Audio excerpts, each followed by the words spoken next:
هاي يا جماعه، ازيكم؟ عاملين ايه؟ فيديو النهارده فيديو كان نفسي اعمله من زمان قوي وكل مره كنت بكسل، وهو تجهيزات الشنطه. كنت عايزه اعمله من وانا في المدرسه، كانت هتبقى تجهيزات شنطه المدرسه، تجهيزات شنطه الجامعه. ودلوقتي خلصت الجامعه وبعمل دبلوم، فدي تجهيزات شنطه الدبلوم، يعني الجامعه. الحاجات اللي هقول لكم عليها هحطها في الشنطه دي او في الشنطه دي، لسه هنشوف. هنبدا باول حاجه اساسيه لازم تكون في شنطتي، وهي نوت بوك. فجبت الاتنين دول، شكلهم حلو قوي بصراحة، وجبت الواحد فيهم ب35 جنيه من الفجالة. دي سنادة ورق بسند عليها الورق وانا برسم، دي برضو جبتها ب35 جنيه من الفجالة، وكان في منها اشكال تحفة. في دول بقى كراسات، دي كراسة رسم، ودي كراسة بتبقى كل صفحة فيها بلون. بصوا شكلها تحفة. جبت دي ب35 ودي ب35.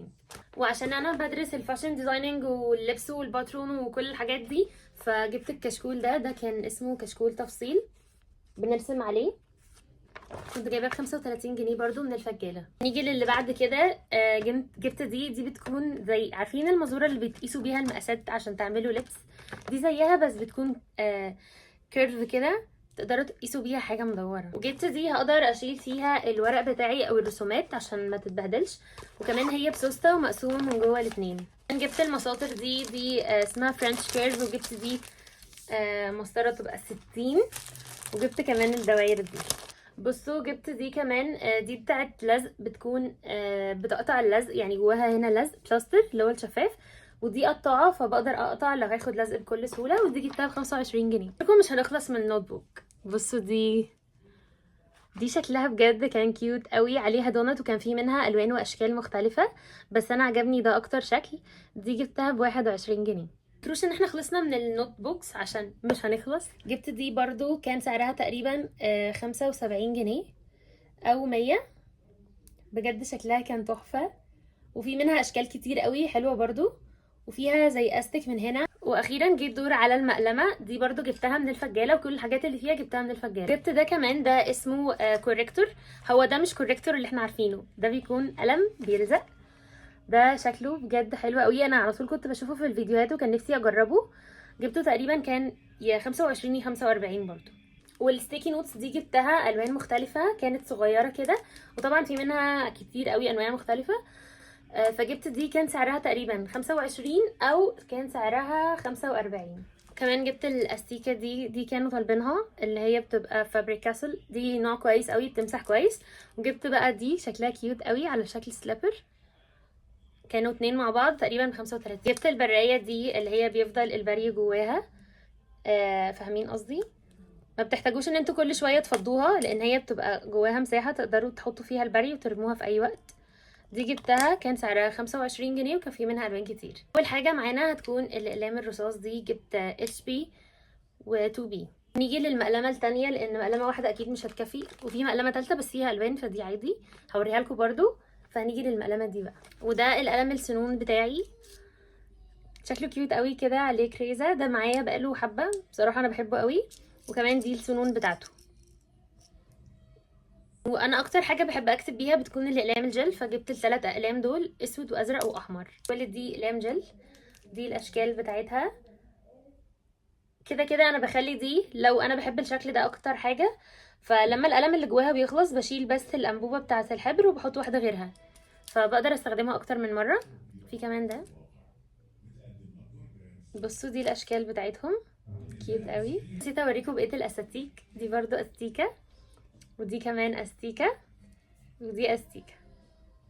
وجبت القلم ده كمان، ده برضو قلم جل ازرق، بجد كان شكله تحفه قوي، انا اصلا اشتريته عشان شكله. وكمان السن بتاعه بيكون رفيع كده. في منه سيلفر وجولد، بس حسيت الجولد شكله واقعي قوي كانه مفتاح فعجبني. وفي دي عباره عن اقلام هايلايتر، اللي هي بنظلل بيها على الكتب وكده والكلام. بصوا دي الالوان بتاعتها، اللي هي بتبقى الالوان الناعمه دي. وكمان في دي برضو جايباها للدبلوم، دي بتبقى مساطر خياطه بنقدر نرسم بيها الباترون. وكمان اللي جوه ده ورق زبده اللي هنستخدمه في رسم الباترون. انا لحد دلوقتي مش عارفه هشيل كل دي ازاي واروح بيها الجامعه. انتوا شايفين قد ايه؟ بجد مش عارفه لحد دلوقتي همشي بيها ازاي. دي المقلمه بتاعت الالوان اللي قلت لكم عنها، بحط فيها الالوان بتاعتي الخشب. هوريها لكم كده. كمان اي هوايه، لان بجد الجو بيبقى مميت الصبح والشمس بتحرقني، فباخد اي هوايه معايا على حسب اللبس، يعني ممكن اخد دي ودي على حسب اللي هيليق. طبعا هاخد معايا الشاحن بتاعي في الشنطه، وكمان الايربودز عشان الطريق، طول الطريق بحب اسمع اغاني او اي حاجه عشان ببقى زهقانه قوي. ودي كوبايه الميه بتاعتي، انا بقعد بمشي على طول ماسكاها كده، فانا في الاغلب مش هاخدها معايا تاني عشان هبقى شايله حاجات كتير قوي، فهاخد معايا ازازه تانية. ففي الاغلب هاخد الازازه دي عشان هتتحط في الشنطه عادي، لكن التانية ما كانتش بينفع احطها في الشنطه خالص عشان ممكن تتدلق. ان انا في الاغلب المحاضرات بتاعتي بتقعد اليوم كله، فباخد اللانش بوكس ده معايا. هو جزئين، تمام. وفي الجزء اللي فوق ده الشفاف انا بحط فيه اوقات يعني مثلا رمان، مكسرات، اي حاجه زي كده. والستيكر ده انا اللي حطاه. باخد معايا كمان توكه عشان لو عايزه الم شعري، بتبقى زي دي، او كمان ممكن اخد سكرانشي زي دي. كمان هنحتاج اي شنطه صغنونه زي دي بسوسته او زي كده، دي تقريبا هتلاقوها ب5 جنيه ولا حاجه. فاحلى حاجه في دي ان هي مش بتاخد مساحه قوي. الشنطه دي بنحط فيها الحاجات الشخصيه، زي مثلا الحاجات الصغيره اللي ممكن تضيع في الشنطه لو مش محطوطه في حاجه، مثلا المرطب، يعني انا بحط فيها المرطب بتاعي بتاع ايدي. وكمان ده مرطب للشفايف، شكله بصراحه كيوت قوي، برضه باخده معايا وبيدي لون كده بسيط فبيبقى شكله لطيف قوي.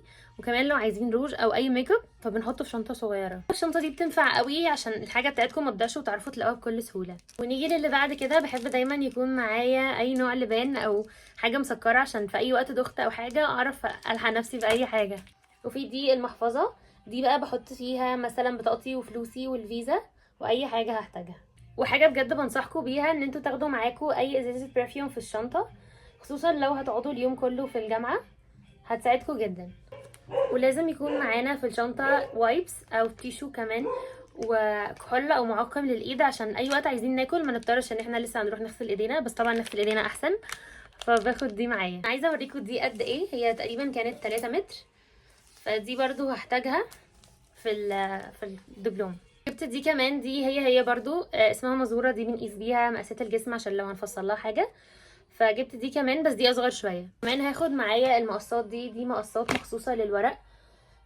جبت مقاسين، مقاس صغير ومقاس كبير. مش لابسه النضاره بتاعتي فبحب اخد معايا دايما نضاره شمس، عشان في اي وقت الشمس حبت تطلع مره واحده من غير سبب نلحق نفسنا. وجبت دي المفروض بنقطع بيها القماش او بنقطع بيها الورق او احنا بنقطع بيها حاجه، فانا مش فاكره هي ايه بصراحه، بس انا جبتها. فجبت اللزق ده او الصمغ ده، جبته كان ب35 جنيه تقريبا او 25. بس كده، ده كان فيديو النهارده. لو عجبكم متنسوش تعملوا لايك وسبسكرايب، ولو عجبتكم النوع ده من الفيديوز قولولي وانا هعمل منها اكتر، بس اكتبولي في الكومنتس. وكمان اكتبولي افكار فيديوز عايزين تشوفوها عندي على الشانل وانا ان شاء الله هعملها. وبس كده، باي.